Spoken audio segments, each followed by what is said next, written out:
আজকে পুতুলের পিকনিক। তো দেখো আমার মাংস কাটা হয়ে গেছে, এদিকে আলুও কেটে নেবো, পেঁয়াজ রসুন সব সব মিক্স করে নিয়েছি আমি। এদিকে টমেটোও কেটে ফেলছি। নন্দী বলছে কি মামি সব কাটা হয়ে গেছে? আমি বলছি হ্যাঁ কাটা হয়ে গেছে। এখন আমি আটাও মেখে নিয়েছি। এখন দেখো ছোটো ছোটো করে লুচি বেলবো। আর লুচি বেলার জন্য কিছু পাচ্ছিলাম না, তাহলে লাস্টে লাঠি দিয়ে বেলে দিয়েছি। ও একটা থালা ছিল ছোটো। দেখো বাবার জীবনেও মনে হয় এরকম করে লুচি আমার ফোলেনি। তো এদিকে দেখো আমি মাংস রান্না করবো। লুচি হয়ে গেছে, টমেটো দিয়ে দিয়েছে, পেঁয়াজও দিয়ে দিয়েছি, আর মশলাও দিয়ে দিয়েছি। ভেবো না যে মশলা ছাড়া রান্না হচ্ছে, মশলাও দিয়েছি। এইদিকে মাংসও দিয়ে দিয়েছি দেখো। তো এখন আমি ছোট্ট কড়াইতে একটা রান্না করছি, স্পেশালি নন্দীর পুতুলদের জন্য। তো নন্দীর পুতুলদের এখানে আনা হয়নি, পরের বার দেখিয়ে দেবো পুতুলদের। নন্দীর পুতুলগুলো খুব সুন্দর। আর এইদিকে দেখো আমার রান্না বলতে বলতে রান্নাও হয়ে গেছে।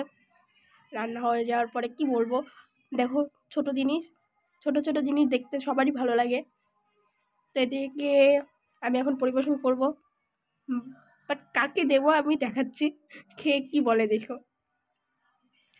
নন্দীকে দিয়েছি, নন্দী খাচ্ছে, বলছি কি মামি ওয়াও সেরা, লাস্টে বলে নুনে পোড়া। রান্নাবান্না হয়ে যাওয়ার পরে আমার ধোয়াও হয়ে গেছে।